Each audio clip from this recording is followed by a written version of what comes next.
Hi, I'm Davo and today I'm gonna be teaching you how to do a 2D logo in Inkscape. So first up I'm gonna set the original picture on the side so I have a reference.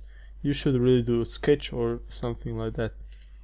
Then I'm gonna just draw a circle using the circle tool and the control button, and a square. Both have stroke style with 1 pixel. It makes things easier later on. Then I have to make sure that the square is on top. You have to select both objects and then go to extensions, generate from path and scatter. Make sure you have live preview checked and stretch spaces between fit skeleton length checked and follow path orientation checked. Just play around with the numbers till you get it right. I like this, so I kept it like that way. You have to make sure to copy the circle several times, in this case 4, because you're gonna need those circles later on, and it's really hard to do the exact same circle again.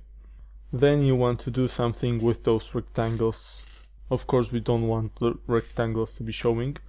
The best way I found in this particular setup is to select them both, make sure that the circle is on top, and then do path and union. That way you'll get this nice connection between them. Of course we're not done yet.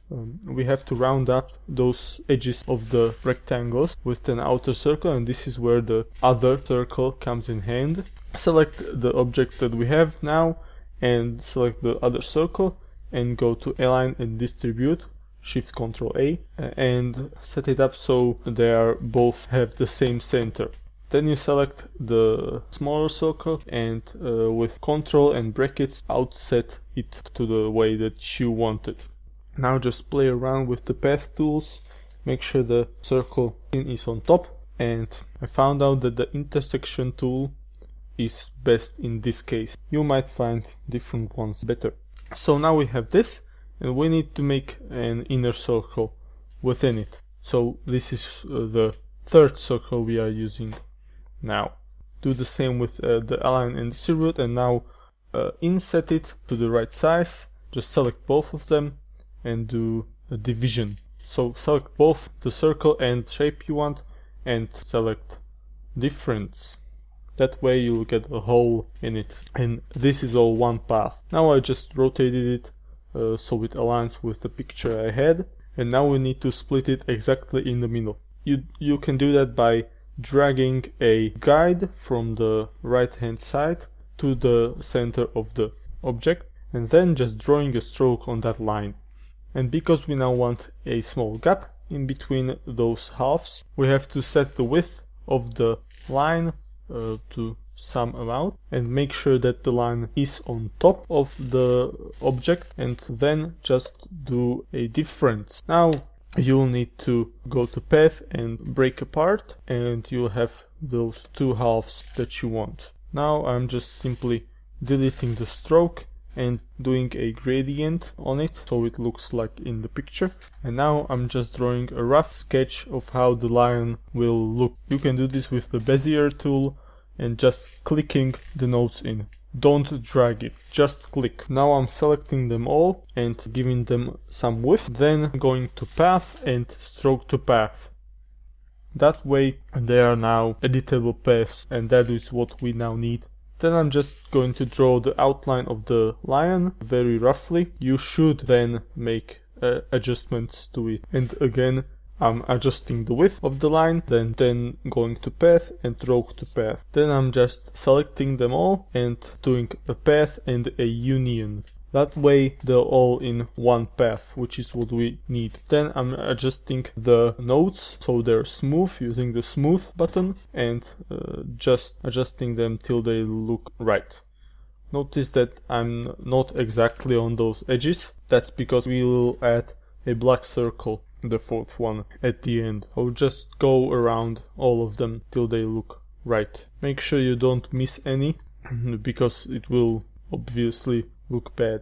You can also delete some that you think you don't want, and here I will select them both by clicking in the middle of them and then adding a node between them so they look kind of curved. You must be aware that you sometimes have multiple selected, and when you move one you move the other, so don't get caught on that. Now I'm just selecting all the inner nodes and deleting them because we want the line to be filled with color. And now you can adjust the line the same way that you adjusted those lines. Please don't do it as I did, do it properly. I just made it smooth, but you should really think about it, what node to adjust till it looks good. I just made it look smooth. Doesn't look exactly like the picture. It's kind of worse, but it's okay. I could have done a better job on the chin. Feel free to delete the nodes and add some that you need. I've noticed that the nose is now not a nose, so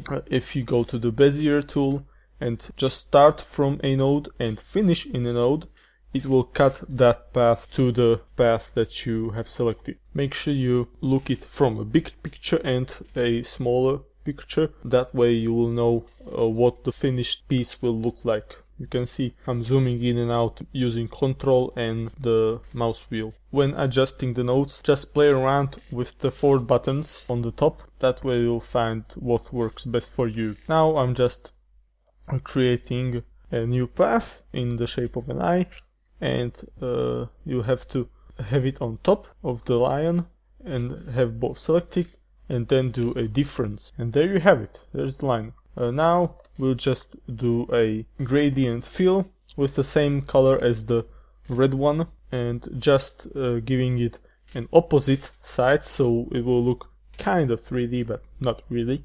And then we want to add the black circle around it that is seen in the picture, and in the original picture they've done it not good, and I've done it also not well because I didn't copy the original circle, so I have to create another one. And then I'm just creating the lens flare or whatever it is. The teeth are really simple.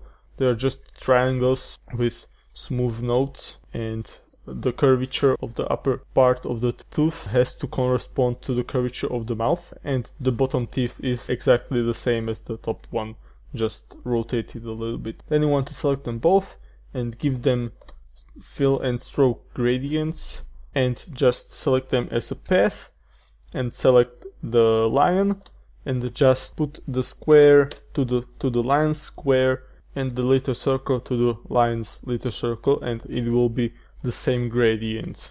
And now I'm just adding a black background, and now I've seen that I had too much opacity on the ellipse that I did, so this is a good step if you want to do this kind of thing. And yep, now we're done. Thanks for watching and good luck with your drawings. Bye!